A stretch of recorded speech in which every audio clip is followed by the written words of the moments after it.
But it was going to be raining all afternoon, so thank God it didn't rain.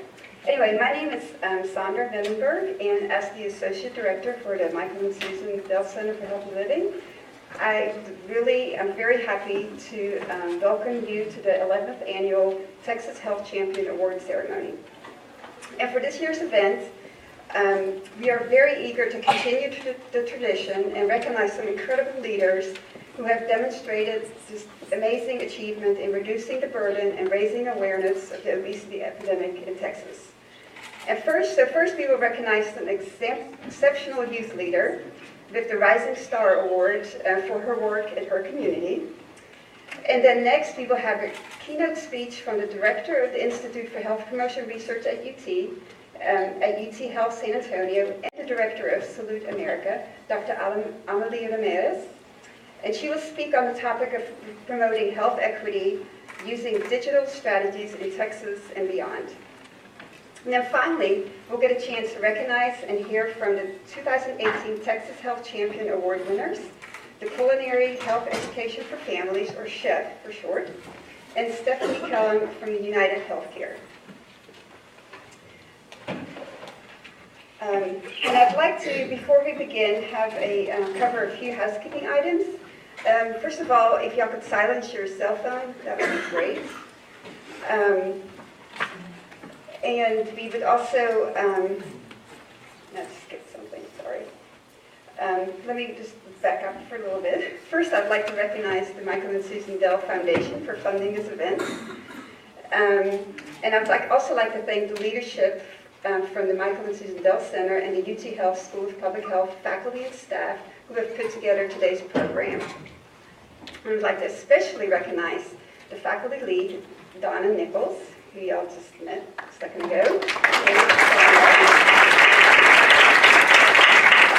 And Julie Latcham, if you want to stand up real quick so we can applaud. Both of these individuals have just worked tremendously hard on this event, and so thank you for putting this all together. So we would also like to recognize the 28 Texas Obesity Awareness Week partner organizations who assist in making this event possible. And as you know, these events don't just happen in isolation, but they take lots of partners who are willing to help. So we are very appreciative for any help we can get. But we especially want to thank 3 institutions that generously donated money for this event, including the Texas Health Institute, the Texas Action for Healthy Kids, and the Texas Association of City and County Health Officials. So thank you very much for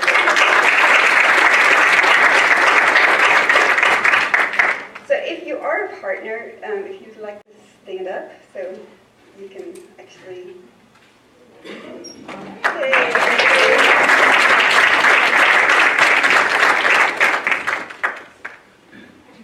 All right, now we're going to the cell phone. So please, if y'all can silence your cell phone so we can hear all the presentations without interruptions. However, we do encourage you to extend this conversation on social media with the hashtag, which is in your program, and it's also on the presentation slide. We hope everybody in the audience will join the conversation online and help us share the lessons and successes from tonight's program beyond this auditorium and help it spread across the state. And at this point, I would like to introduce Michelle Smith, who will be leading our Rising Star Award presentation. For more than 15 years, Michelle Smith, it's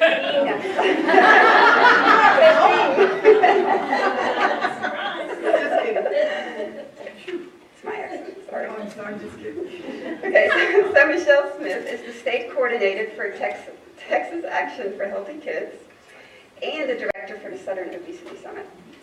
And she has been involved in many local and statewide organizations working to reduce the burden of obesity. She was also the recipient of the Texas Health Champion Award in 2016 and is a very active member of the Texas Obesity Awareness Committee. So please join me in welcoming her to the stage.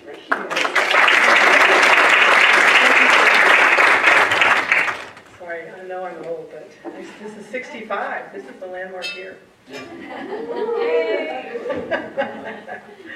But enough about me. I'm here to talk about the Rising Stars and honor a very special young lady who I got the pleasure of meeting a couple of years ago when she was introduced to our School Health Advisory Council here in Austin. So her work has been going on for more than just the past year. We're so thrilled to be able to recognize young, deserving people who represent the best and brightest of our communities. Without them, our future would be pretty bleak. And, you know, since I've been doing this for 50 years, somebody's got to step in and take my place because I can't keep going for that much longer. Past youth recipients have initiated their own community service groups. They've partnered with various nonprofits, educational and government agencies to address local health disparities, coached and mentored others, authored children's books, and have been ambassadors for health policies, all while they were getting their high school education or their middle school education and participating in extracurricular activities. I knew Alex, the person that received the award, was it last year? 2 years ago. And he was an amazing young man that just, I couldn't believe all the things he was doing. At the same time, he was trying to work to better his community. He's at Harvard now, by the way, if you're interested to know. So tonight's awardee is no less impressive. In fact, she is pretty amazing. We are thrilled to have our awardees' family and friends in the audience, and we congratulate you on supporting this fine individual. Let's get started. We only have one. Sometimes we'll have more, but this year we just have one Exceptional Rising Star Award, and she was selected based on 4 criteria: leadership, initiative, education, and future plans. The winning Rising Star this year is Sharuthi Yangav. I knew I was going to mess it up, Sharuthi. Yangovin. Is that right? Yangovin. Sharuthi is a high school student who always found the prevention of diseases, especially obesity, to be extremely important. She is vice president and event chair of the Health Through Science initiative at Lhasa High School. The mission of HTS is to reduce obesity rates and eradicate all preventable diseases. As the vice president, Sharuthi presents at community health fairs, creates health science awards for the Austin Energy Regional Science Fair to incentivize health science research, and hosts citywide medical lectures to educate the population about preventable diseases such as obesity. As an event chair, Sharuthi has gone to over 50 health fairs at elementary schools in the past year. 50 health fairs while you're trying to do classes and everything else is kind of amazing. It comes to over 200 hours of talking about healthy living and promoting health awareness. Sharuthi has also conducted her own research about one of the less commonly known causes of obesity. Oh, I didn't get this. Lactate dehydrogenase deficiency. Is that right? Yeah. Close enough. A condition that affects how the body breaks down sugar to use as energy in cells, primarily muscle cells. The aim of Sharuthi's investigation was to discover how scientists separate a single protein from animal tissue in order to analyze it. When it comes to future plans, Sharuthi has set a goal for HTS for the following year to expand school visits to other school districts in Texas. Not satisfied with Austin, huh? Through this steady expansion, she is confident that it will be possible to expand obesity prevention all over Texas. Additionally, she hopes to expand the medical lectures to statewide conferences with a series of obesity-focused lectures involving obesity specialists from all over the state. Besides Health Through Science, Sharuthi plans on pursuing research in obesity prevention by further investigating less known causes of obesity, similar to her research about LDD. After high school, she plans on pursuing medicine and medical research and hopes to also become a doctor who specializes in obesity prevention. So Sharuthi, please join me on stage to receive your Rising Star Award.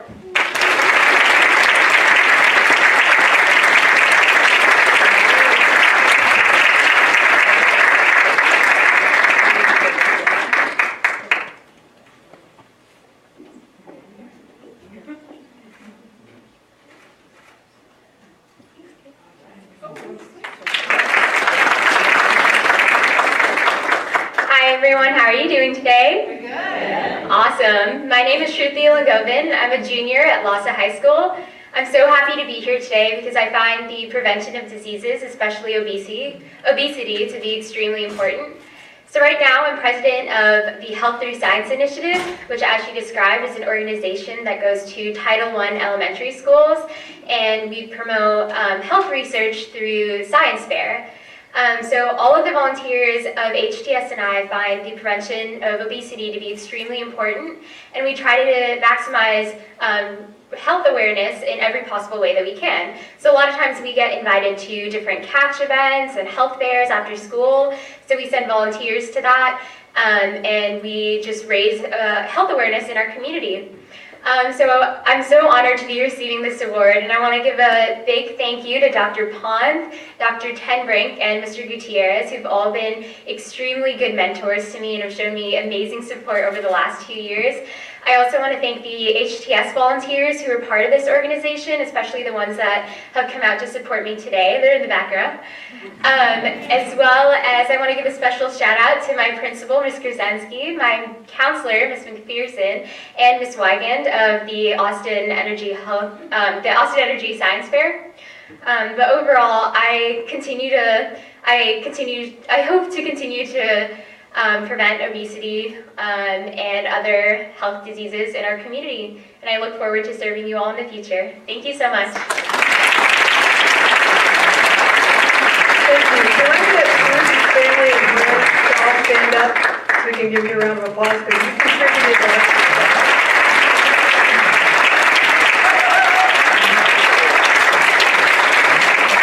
Thank you so much. I'm thrilled that I got to do this, and I'm going to turn it back over to Deanna.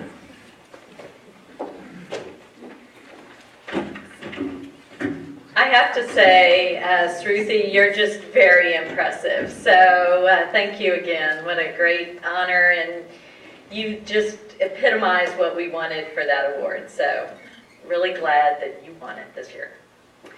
So Michelle, thank you for introducing me. And my name is Deanna Helsher, and I'm the Regional Dean of the UT Health School of Public Health here in Austin, and the director of the Michael and Susan Dell Center for Healthy Living, and I'm really glad to see everyone here this evening. This evening, it's my pleasure to introduce our keynote speaker, Dr. Amelie Ramirez. Dr. Ramirez is an internationally recognized health disparities research at the Institute for Health Promotion Research at UT Health San Antonio, and has 30 years of experience conducting behavioral and communications research to reduce cancer, increase screening rates and clinical trial participation, prevent tobacco use, and improve healthy lifestyles among U.S. Latinos. Dr. Ramirez currently directs the Salud America National Multimedia Program, and this program empowers its vast network of 200,000 community leaders to drive healthy policy and systems changes to promote health and support for Latino families. Dr. Ramirez also directs Quitex, a bilingual tobacco cessation service for young Latino adults using mobile phone text messages. This service yielded a 21% quit rate among enrollees at follow-up. So any of you that have done tobacco cessation know that this is an incredible feat to achieve that type of results. She has trained and mentored more than 250 Latinos in health fields, and leads the Éxito training program to help master's level students and professionals pursue a professional doctoral degree in cancer research. Prior to her talk tonight, we asked Dr. Ramirez what she liked to do in her free time. And so one of the things she said she liked to do, her physical activity, is to grow lavender. So we think it's a great hobby, and it smells great too. So I'm sure that gives you a very zen feel all the time. She also has a pet longhorn, so it's only right that she should visit us here tonight. So please help me extend a warm Texas welcome to Dr. Ramirez.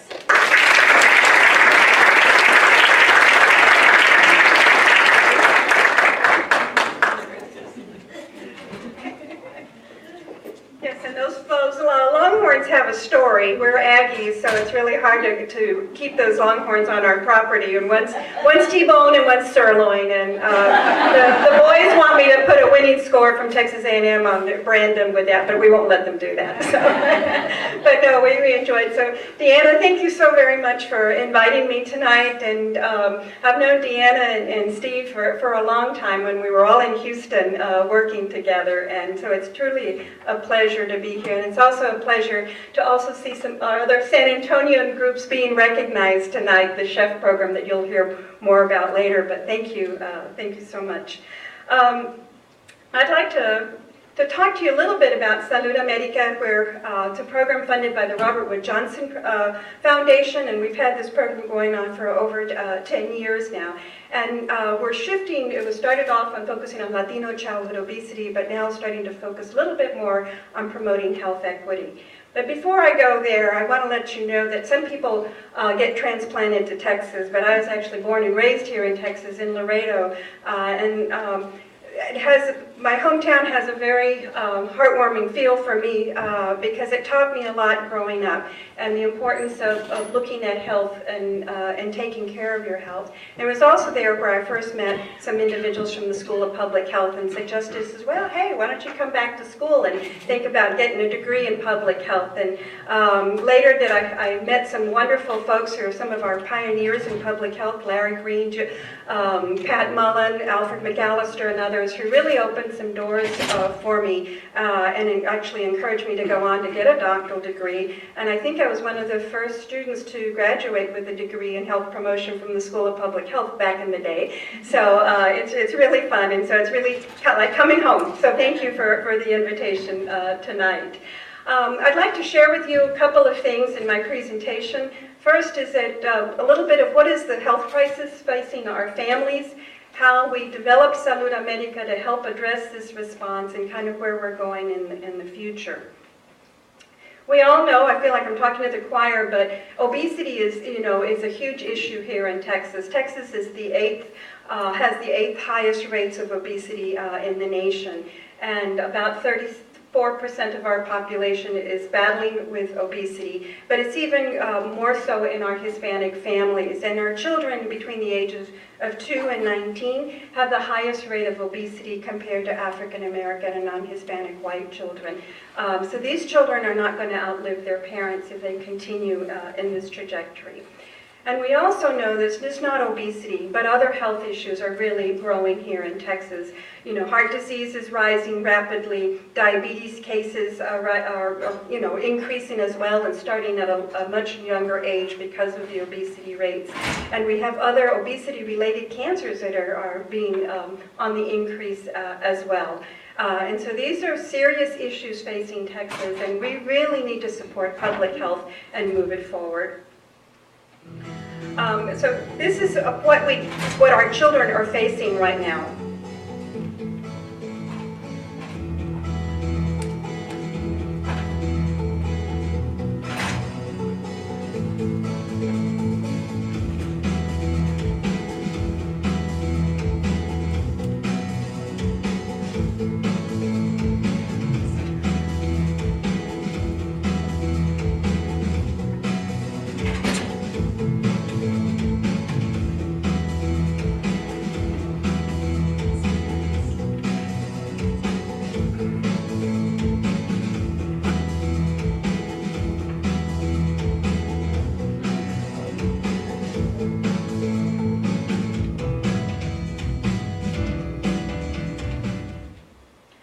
These are the challenges that our kids are seeing every day in the Latino communities.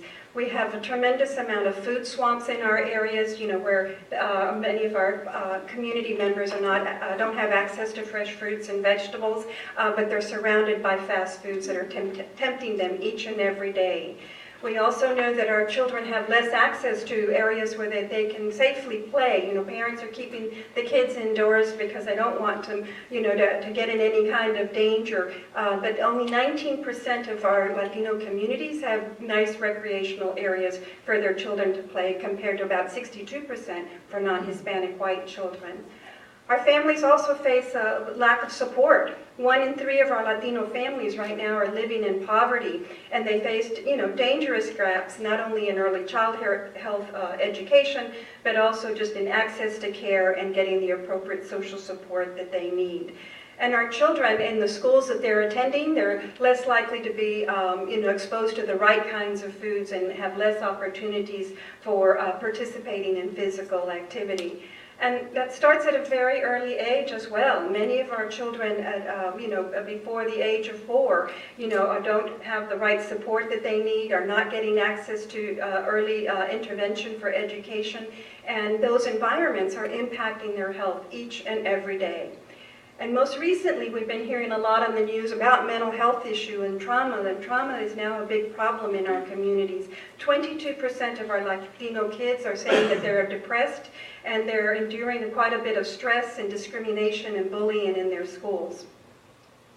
So Salud America said we need to do something about this. And in terms of when we put this proposal together to submit to the Robert Wood Johnson Foundation, we said we really want to build a network that could create change. And so our first 5 years really focused on building the research that we needed to prove that we have some evidence-based strategies that we're working in our communities. The next 5 years, we're saying how can we get communities involved in advocating for their own change. And so now our mission is to really inspire and empower our community to ask for those healthy community changes and health equity in their neighborhoods. And we're doing this through a culturally tailored way.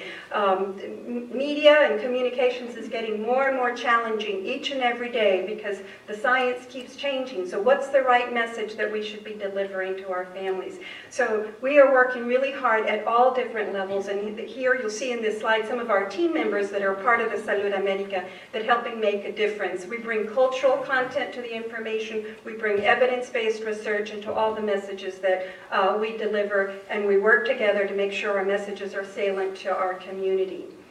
Deanna mentioned that we're building this network of over 250,000 individuals nationwide who are following us and are being part of our network. These consist of community leaders, parents, healthcare professionals, school individuals who want to see positive changes occur in their community. We recruit them through social media, through email lists that we have developed, and through users that are coming to our website. And the good news is that our network continues to grow, and we're also reaching where our Latino families live. We all know that Texas and California have some of the highest proportion of Latinos, but we're reaching out into New York, Florida, and Chicago, and these are growing communities of large Latinos.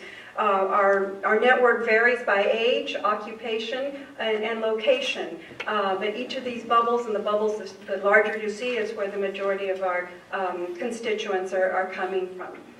We try to design information that is based, as I said, on evidence that truly motivates our communities to want to create change with regards to the access to the foods that they have, or getting better physical activity locations, dealing with mental health and early development issues. And also we're going to be expanding into the housing, transportation, and promotion of social cohesion are going to be important issues for us in the coming year. These are just some examples of some of the infographics that we have developed that parents can download from our sites to use at their PTA meetings, or city council leaders can also download and share with their constituents to say, hey, let's try to make a change in our community. The way that we go about pulling all this information is that we call it our digital content curation, and it takes a small team of both health education researchers and communicators working together. We go in and try to find real stories of Latinos making changes in each of their different communities nationwide. We gather that information and we then package it or craft it into a message that individuals can do something with it, and then we disseminate it through our social media, professional meetings, in different methods to make sure we're getting the word out and sharing what we've done. The next video that I'd like to share is a story of one of our role models that in San Antonio that was growing community gardens in an area where those they didn't have any access to fresh fruits and vegetables. And we're also trying out different type of media. You know, now people want everything really fast and quick. So this is a YouTube video that we've put together to share a story of a role model in San Antonio. And he's not supposed to be talking, he's supposed to read the subscripts here.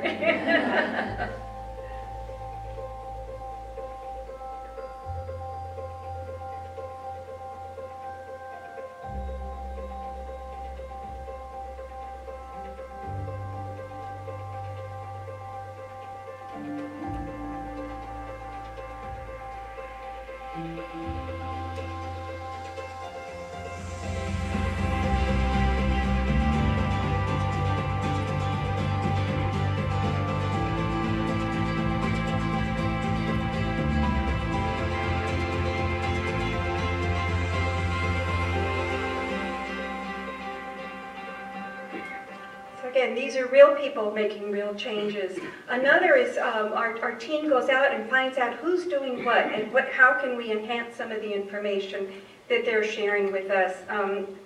This next one is about a coach who he was out there always working with the kids, but then he became a truant officer, and he realized, you know what, our Latino kids aren't missing school just because they don't want to come to school. They're missing school because they have a sick parent, or they've been involved in a violent situation, or there's some kind of trauma going into their house. So this coach came up with his own way of tracking these children and how they could help them. And he formed something that he called the Trauma-Informed Program to reduce absenteeism in one of the school districts in San Antonio. And so when we interviewed him, we said, you know what, he's got a great story to tell. Maybe we can help him actually package that information so that other school districts can utilize it as well. And here is Coach Hernandez's story. John Hernandez helps build support for children with trauma. He started way back when he was a football coach in Texas schools. I was always the one that kind of picked them up, brought them to practice because they liked rides or transportation from their families. So there was always a connection there, a motivation piece to find a way to get them to school. Many kids in John's current school district, East Central, missed lots of school and faced criminal consequences. He suspected many kids faced trauma at home, but the schools had no system to reach out and help. Fortunately, in 2015, Texas law removed the criminal offense from truancy and pushed schools to do more to address attendance, including meeting with parents. We met with each family individually, and it came to, again, being a former coach, writing down all those different reasons why kids were coming on a napkin, basically. It was on the head of the household, I haven't seen my father, he's incarcerated, my mom's got hospice, I'm the driver. John's family meetings dramatically cut court referrals. So now it became more of a restorative approach to where we had to build the trust, but knowing that you're in a safe environment, I'm not here to get you, but I want to know your story. John wasn't done. He attended conferences about how trauma causes mental and physical pain that also affects children's brain development, classroom focus, and future health. He polled students and found most, indeed, faced big trauma. He brought his results to the district superintendent. He asked to start a task force. This group identified community resources that could help students. They added a tracking measure called EC Cares to its school management software to enable teachers, counselors, and principals identify and support students over time. And we were able to use our red alert system to where it basically just tags each of those kiddos. I can click on that red alert and it's going to give me a brief description. EC Cares, the campus, East Central High School, and it's going to give you the date. The date, again, is a big piece because that's an anniversary of some type. And so it allows you to put proactive measures in place prior to that. Now they train all district personnel in EC Cares in child trauma, from bus drivers to custodians to teachers. The impact that as adults we have and as teachers we have are completely different, but we can impact our kids to know that even though they've had bad things happen or that bad things are happening in the world, that we can make it better for them and see that there's hope out there. One of the things that we're trying to do here is make our teachers, our counselors, our principals more aware of the situations that our students go through. Everyone from children, parents, our teachers, everybody at some point in time have experienced some sort of trauma. And how are we going to help service our students, our community, our parents, our teachers, so our kids are successful in life. That's our number one goal. How are we going to take care of them? Now more kids are connecting to counseling and support that they need, and attending class rather than landing in court. Kind of feel that EC Cares now has become a proactive system instead of reactive. We got to work together as a village, basically, to get the student to the finish line as a senior. So instead of this being a program just in one school district, again, we worked with Mr. Hernandez to help develop an action-packed tool that individuals could download from our website and other schools could utilize. We've had over 252 national downloads for this particular action pack that contain frequently asked questions, contain templates of materials that they could utilize to bring to their own school leaders to say, hey, can we implement this program in our schools? And when our curators also provide technical support to the individuals and they're asking questions, how can we go about doing this? Who should I talk to? And we also provide templates of different types of emails that they can share with their constituents to get behind this.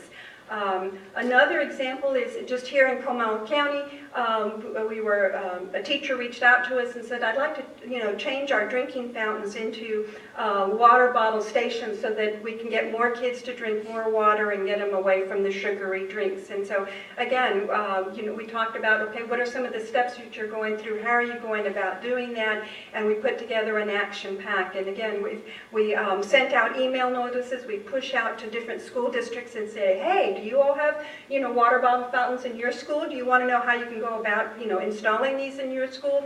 And so again, we got over 66 downloads for individuals wanting this information of how they could go about it. And one of the comments that we received back from the wellness coordinator in Comal County, she said, the action pack served as a catalyst for us to encourage change by accelerating the conversation regarding adding the water bottle fountains to their schools. And so she said it really helped us because you brought the evidence-based information that we need. And so they were able to take action with that. Another thing that we do in the Salud program is that we want our network to be active, not just waiting for us to push something to them, but to get them to know that they can take action. And so, for example, we were concerned about the menu labeling. FDA was kind of stalling on that and so forth. So we were pushing out, hey, network, contact them if you want to see this passed.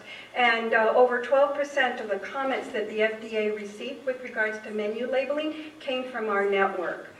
We also work very closely with the Health and Human Services on the physical activity guidelines, and they shared with us that 73% of the comments that they received on the guidelines came from our network, so that they were very active in this area. We also looked at shaping the dietary guidelines with USDA, and again, we got another 11% comments that came from our network. So these are different types of methods that we stay in touch with our community. Another thing that we've talked about is that we have developed something called the Salud Report Cards. It's an interactive system where individuals can go and download information that is specific to their community. They can put in the school district that they want to get information about, or they can put in their zip code, and we're able to generate information for them to utilize for either writing a grant or, again, taking to city council and saying, we have an issue here and we want to do something about it. So it's really has been very powerful tool. It's put together in a template form so that they can download it once they create that information. And one of our foundations, the San Antonio Sports Foundation, said, hey, we found this to be a great tool. We were actually able to use the information that we downloaded from the Salud Report Card to put into our grant. Another item that we've been working on is called our Salud Tuesday Tweet Chats.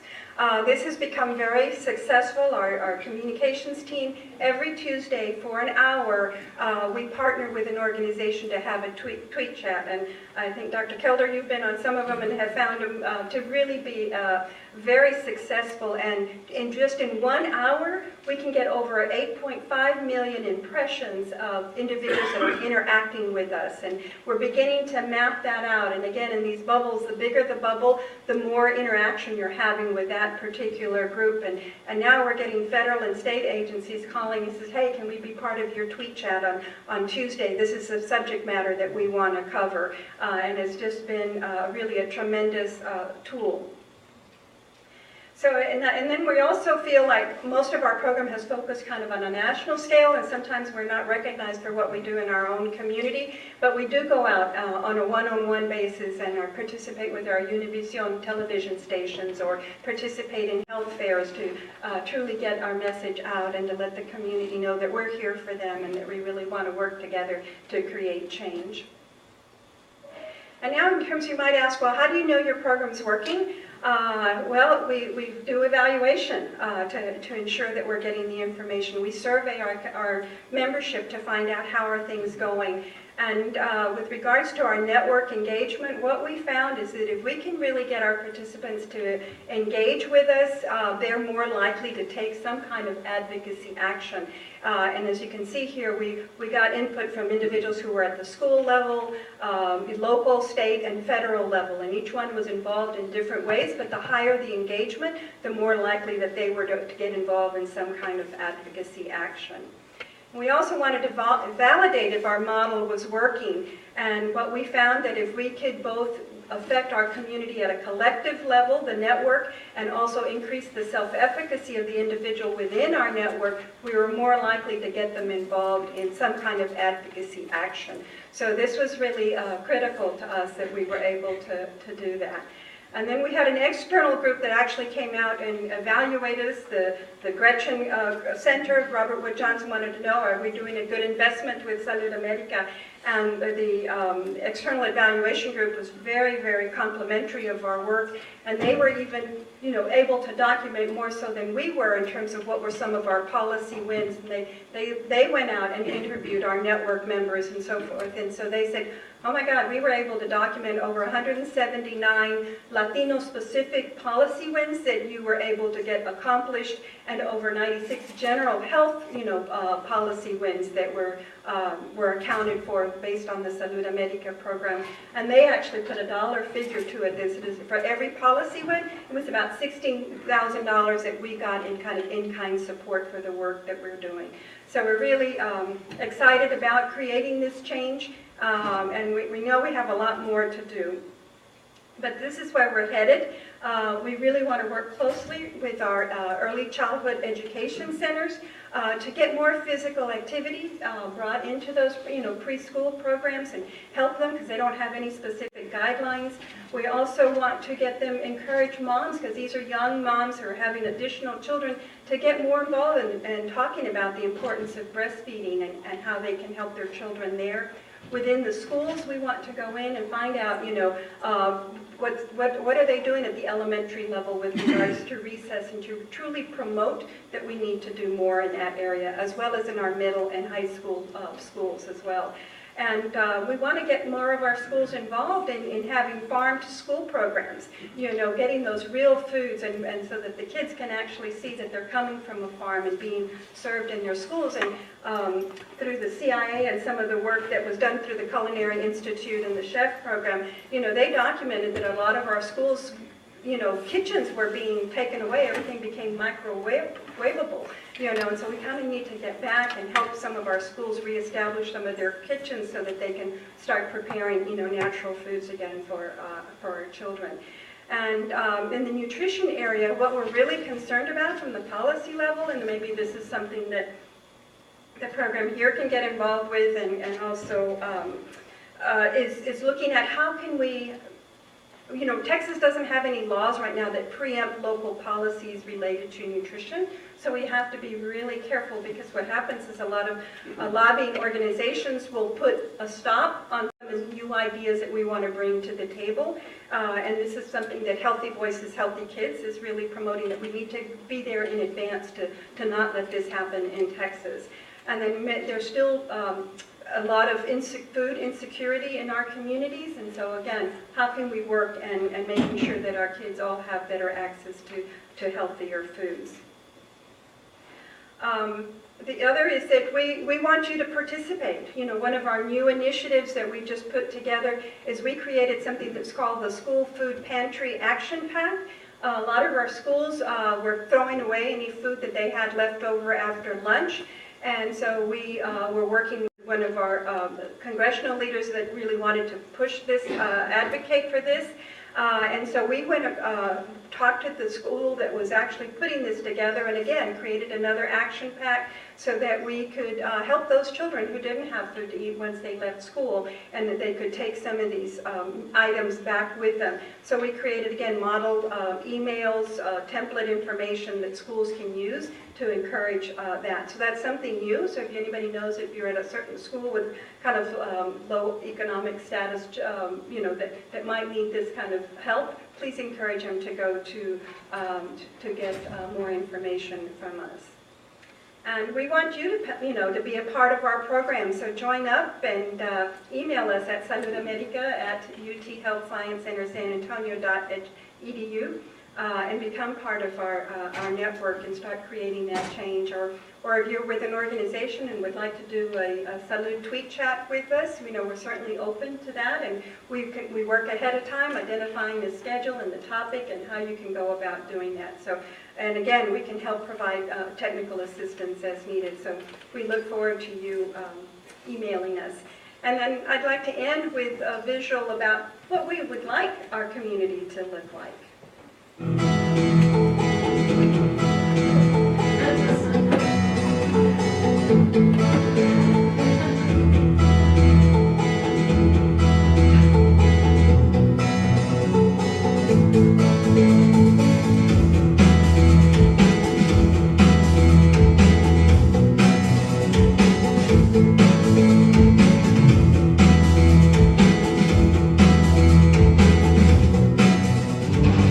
Options create lifelong healthy habits among Latino youth, but I can't make the right choices if the right choices don't exist. We must transform communities where health is the right choice every time. My fate, as well as other Latino youth across the nation, depends on our willingness to act. So let's make the right choice the easy choice. Thank you very much.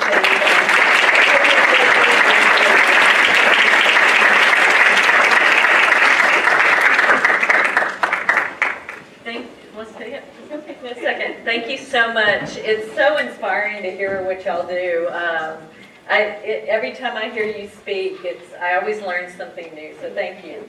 And as a little thank you gift for you coming, we are going to add to your collection. So we have another Longhorn, Meat Tenderloin.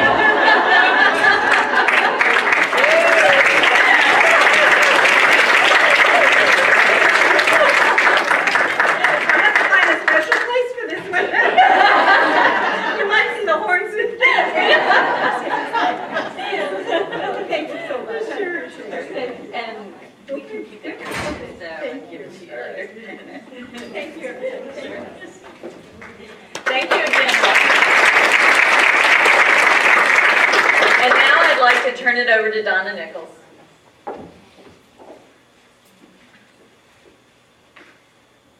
Amelie, you're a scholar and a gentlewoman. You're a beacon of light and hope for all of us in Texas and beyond. I just want to say thank you for being our colleague and our friend, and thank you for what you do. I also want to give a shout out to this gentleman over here. There's a good man behind that good woman. And say what, David? You got that right. You got that right. Thank you, David, for being here with Amelie. And Amelie, thank you for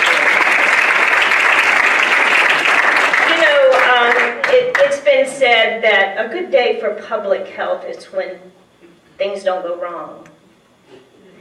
Like, water and air. Thank God for good water and air. Thank God that we don't have all these disease outbreaks. Thank God we can start preventing disease.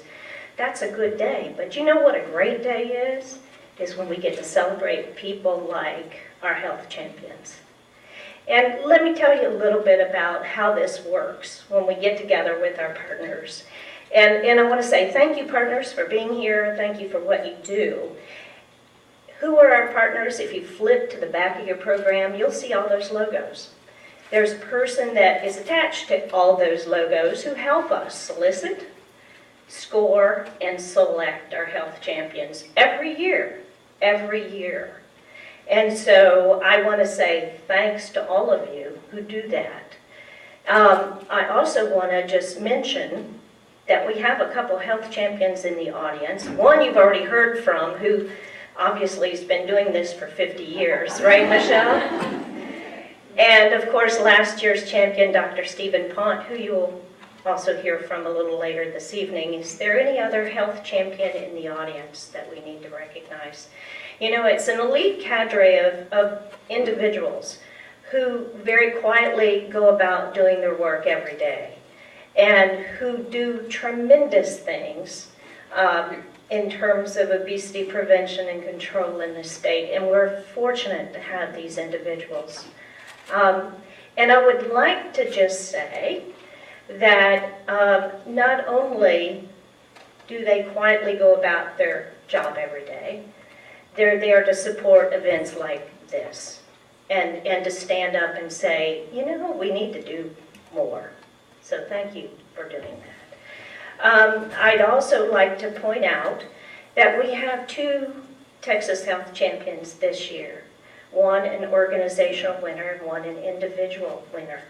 And when you read their information, their nominations, it's like, holy cow, this is incredible. It's a great day in public health when we can celebrate these individuals and organizations. The first one to be recognized is CHEF. Man, is that a great acronym or what? The Culinary Health Education for Families. So you guys are tremendous. The person who's going to recognize you and introduce you is a colleague of ours who has been with us. Goodness, Fancy, I don't know how many years you've been doing this with us. But Fancy Flores is the Healthy Schools Program Manager with the Alliance for a Healthy Generation. And so I'd like to ask Fancy to come to the podium to introduce our organizational winner. So if y'all would just give her a round of applause. Thank you, Donna. Well, good evening, everyone. I'm so excited to present one of the 2 Texas Health Champion Awards being given tonight. So this award recognizes public health leaders who have demonstrated exemplary achievement in reducing the burden and raising awareness of the obesity epidemic in Texas. A wide variety of organizations have won this award in the past, and so I'm honored to present to you this year's award winner at the organizational level. So bear with me, I'm going to talk about them like you don't know who they are, like I'm going to build up suspense. So,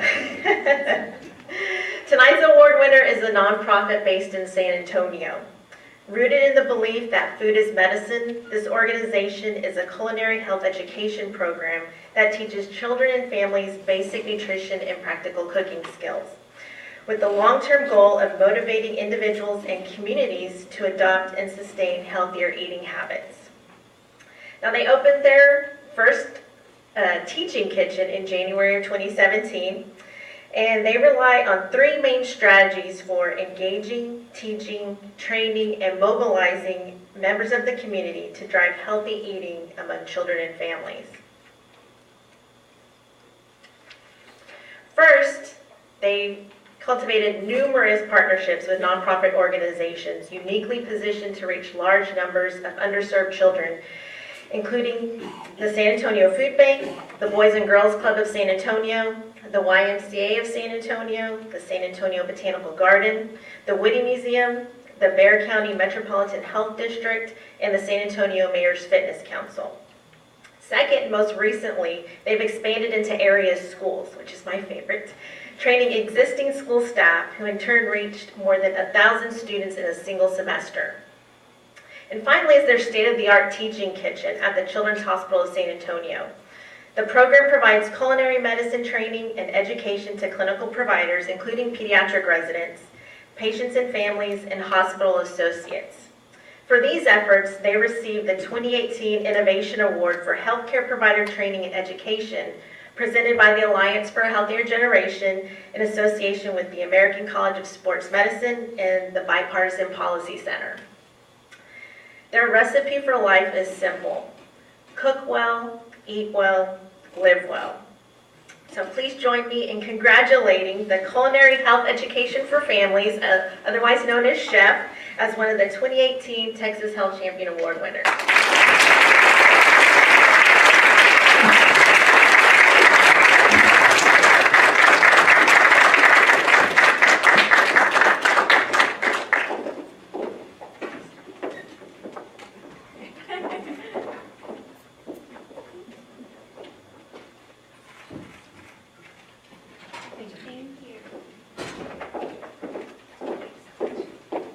Thank you, Fancy.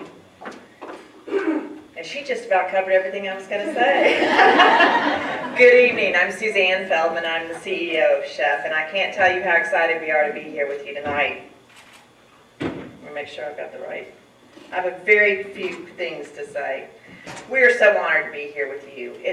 We are humbled to be in a room full of people, like-minded people, who are committed to lifting up the health and wellness of Texas families. And we are, let me get going here, wait a second. Oh, there we go. The Michael and Susan Dell Foundation for Healthy Living serves as the standard bearer for those of us in Texas committed to inspiring and empowering children and families to live healthy lives. We're glad to be here with you tonight. CHEF, in case you don't know, stands for Culinary Health Education for Families. Conceived and born in San Antonio, it's a program specifically designed with the children and families of Texas in mind. Since opening our first teaching kitchen in San Antonio in January 2017, we have served more than 50,000 children and families through our chef classes, demonstrations, and special events. Founded and funded by the San Antonio-based Goldsberry Foundation, CHEF has a bold vision to be a leader and catalyst of a national culinary medicine movement which inspires and empowers children and families to adopt healthy eating habits. In 2013, the Goldsberry Foundation committed a major grant to the Children's Hospital of San Antonio. At the time, a portion of that grant was set aside to create a signature childhood nutrition initiative, one with San Antonio flair, but that was specifically designed to address a significant national crisis. Armed with extensive research and a willingness to take a risk on experimental pilots, Goldsberry set out to create a program that would teach basic nutrition and practical cooking skills that would drive healthy eating habits in our community. We started with our clinical partner at the Children's Hospital of San Antonio. There, we built the nation's first teaching kitchen located within a freestanding pediatric acute care facility.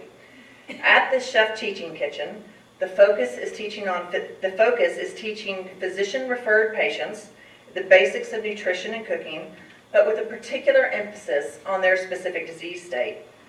This is a beautiful kitchen. It was designed by the renowned Culinary Institute of America. It's located adjacent to the hospital dining room, and it is surrounded by gardens and play space. I assure you this is not your typical hospital experience. They do such a great job there teaching physicians and other clinical providers in addition to patients and families that they were, as Fancy said, named the 2018 Innovator of the Year by the Alliance for a Healthier Generation for training healthcare providers in nutrition. Our second front for CHEF is the broader community. Our founding community teaching kitchen partners were the Boys and Girls Club of San Antonio, the YMCA of Greater San Antonio, and the San Antonio Botanical Garden. At each of those locations, we built chef teaching kitchens and provided them with curricula, training, and ongoing support. However, we do not own their ongoing operations. It's important to say that another critical founding partner for us is the fabulous San Antonio Food Bank. They're an important link for us, not only for food procurement, but also for ongoing teaching, training, and our expansion into the schools. Today, Chef of the Community is represented by a rapidly growing network of dedicated partners offering our programming in a variety of settings. We're very proud of our network of engaged partners committed to providing families with the knowledge and skills necessary to adopt and sustain lifelong healthy eating habits. And now we're moving to our next frontier, schools. Why Chef in schools? Simply, we want to reach kids where they are. We've proven that this program is flexible, scalable, and affordable. In fact, when we taught 1,000 students last spring semester, we found out that our program is easily done for 22 cents per child per class. What's our vision? Simply, it's to reach to the voices of authority in children's lives so that they, in turn, can empower and inspire children to reach goals of health and wellness in their lives. You should know that Chef is very committed to serious evaluation and research of our program. On the community front, we're very proud to partner with UT Health San Antonio, Dr. Amelie Bermudez and her team, to do a deep dive study on the efficacy of Chef in the community setting at the Boys and Girls Club. On the clinical side, we have funded 2 clinical research studies at the Children's Hospital of San Antonio, looking at the efficacy of Chef with 2 patient populations, Latina women with gestational diabetes and pediatric cancer survivors. We look forward to funding another clinical research study at Children's Hospital in the following year. So in a nutshell, that's Chef. If you walk away with any message, it should be this. Chef is flexible, scalable, affordable, and it's growing. You don't have to be a doctor to teach Chef. You do not have to be a CIA-trained culinary expert. You do not have to be a registered dietitian. You don't even have to have a teaching kitchen. We have created a culturally relevant, flexible program that can be taught in just about any setting. And we know kids like it and families respond to it. We look forward to collaborating with future partners, and we look forward to hearing from you and your thoughts on the program. One last thing, I couldn't let this night pass without recognizing and saying a sincere and public thank you to the very best team on the planet. Ann Messbarger-Gia, Katie Bowen, and Andy Champion, and Dr. Connie Gutterson, who's not here this evening. These women represent brains, passion, determination, and sheer persistence. We're small but mighty, and I could not be happier and more pleased to work with these women day in and day out. If they would stand for just a second, I'd like to thank them and recognize them.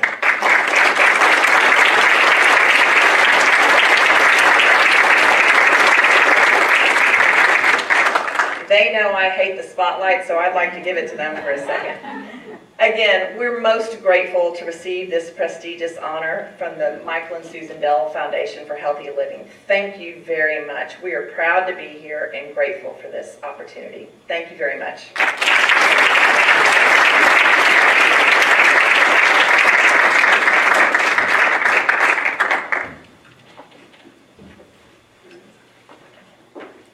Wow. What a great opportunity to hear of your work, and what a great opportunity to recognize it takes risk to really exceed and to be successful. You guys are tremendous, so thank you for being here and thank you for doing what you do. To you, Susie, and the rest of your team and your board in San Antonio. I now want to turn to our individual health champion, and here tonight to recognize Stephanie Kellum is our last year's award winner, Dr. Stephen Pont.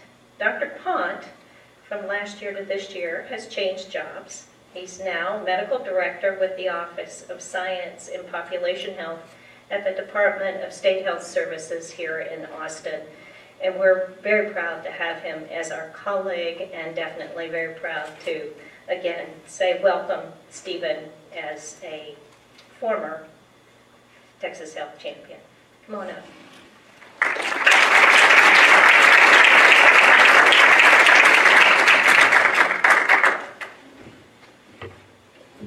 Thanks so much for letting me be here. And I know many of you all in the room, but for those who I don't know, prior to joining the Department of State Health Services, I worked at Dell Children's and directed our Childhood Obesity Center there for about the last 10 years, and then worked with Austin Independent School District and our School Health Advisory Council, where I got to meet other great champions like Michelle. And I did need to make a little clarification that Michelle is not known for being quiet, and that has helped her be a spectacular advocate as well. And then as far as Emily, if you need any help storing that Longhorn, I'm happy to help you with that. So, you know, when we're facing these really intractable, very challenging conditions, things like childhood obesity and whatnot, it's very easy to become downtrodden. And so that's why events like this are so important, that we come together and we celebrate our successes, and then we fill up our inspiration tank, and that's definitely what I'm getting here. I've had the great pleasure of getting to work with Shruthi and see her grow and develop over the last few years, and been able to do some work with the chef program, and now getting to know Stephanie here has been so enjoyable. And you know, I like to use colorful words that are child-friendly, because I am a pediatrician, but I'm going to take some quotes from the amazing submissions that supported the Stephanie's application for this award. I think when we get to know Stephanie, she's accomplished so much and is so passionate, like so many of us are, and has done so much work with Fort Bend ISD.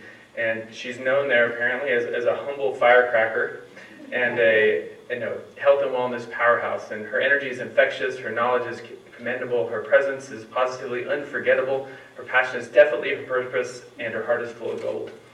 And she's been so successful there through inspiring change, through equipping stakeholders and students, and then really helping imagination become a reality.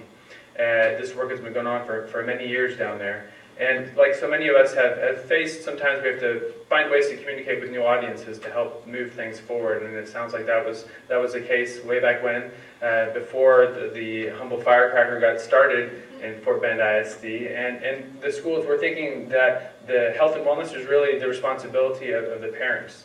And the schools didn't have a place for that. So it's so important that we find opportunities to create those shared messages and say, hey, if kids are healthier, they might actually attend more class, and they might actually do better in school.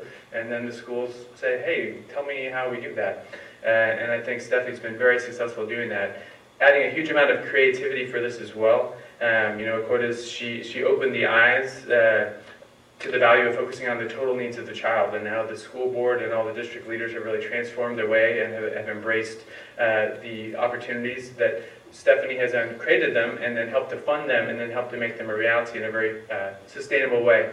She's created a chopped competition for Title I cafeterias in Title I schools. For equipping stakeholders, she helps to identify and bring grant funding. She's created award programs. She's done a wellness conference. She's then worked for sustainability to help build policy changes in their wellness committee so that these things are going to continue to live on beyond the life of just a quick intervention. And then she's so creative with these things as well that helps to build into sustainable models. So I think we look forward to hearing her words and then us to take what she's done in Fort Bend ISD and really see what we can bring back to Austin and to across the whole state. So I'll end with a quote here, again, further describing the humble firecracker, and hopefully when she gets up here she won't be too humble so we can learn from her success as well. But a final quote here, she engages, she paints a picture, and then she effectively sells the masterpiece.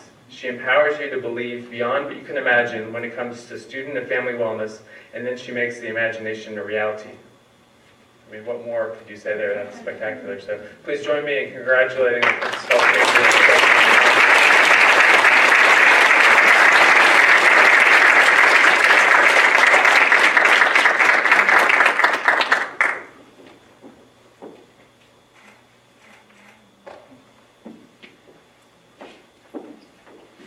Well, I'm really not one for the spotlight, so I will make it short since I'm keeping you from the door. But I did want to say thank you to the Michael and Susan Dell Foundation.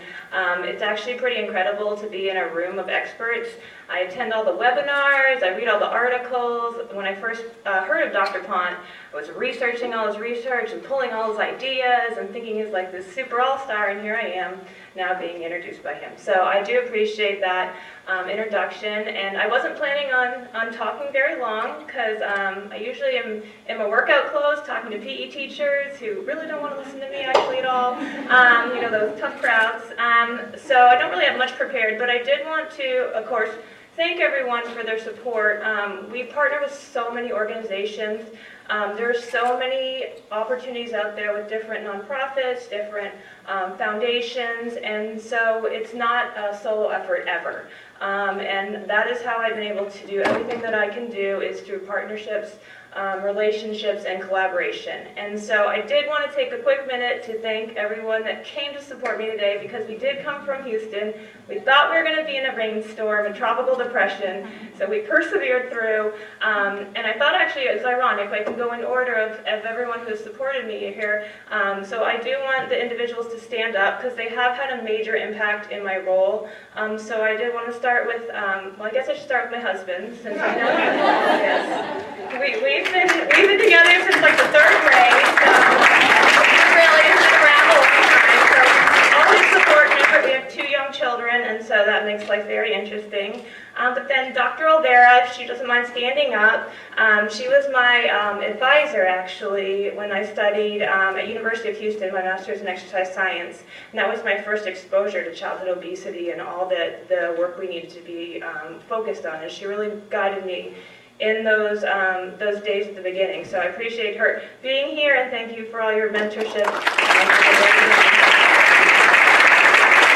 And then United Healthcare. Wow, everyone's like, why is the insurance company funding a student wellness coordinator? If Dave Millich can stand up, he is our CEO for United Healthcare for Texas, Oklahoma.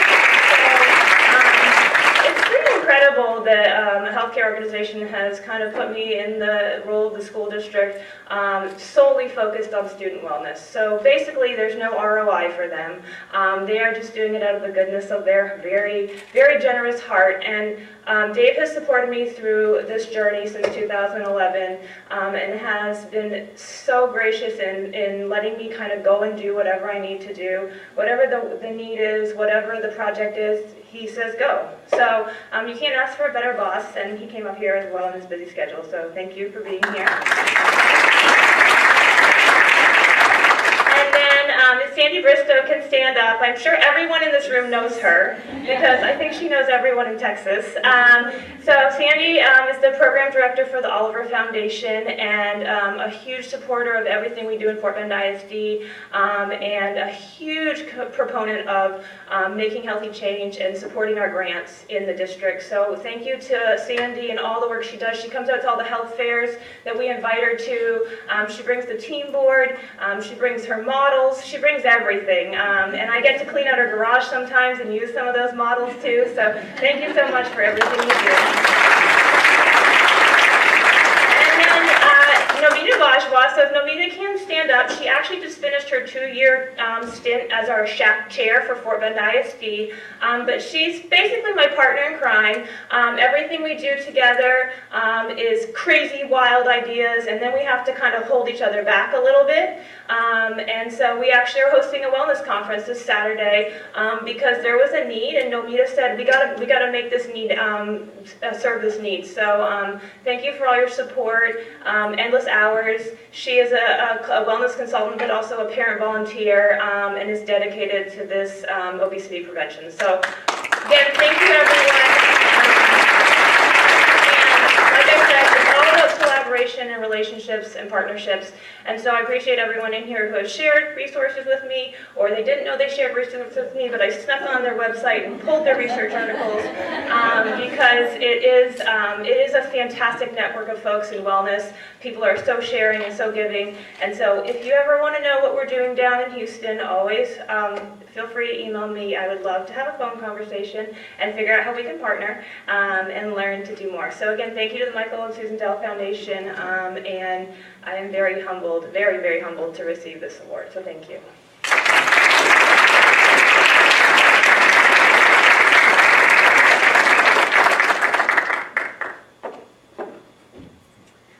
All right, well, at this point, we have reached the conclusion of tonight's event. I think I would like to echo Dr. Pond's comment about just being super inspired after hearing all these great speakers. I mean, the things all of y'all are doing is just amazing. So I would just want to thank you, all of y'all, for driving the distance, coming up here, first of all, through possible rain. You may have rain going back, but thank you so much. And again, I just can't say enough how inspiring all y'all's talks were. One thing before we leave, because I forgot to do this at the beginning, I would like all the staff and faculty from our center that worked on this event to stand up so they can be recognized.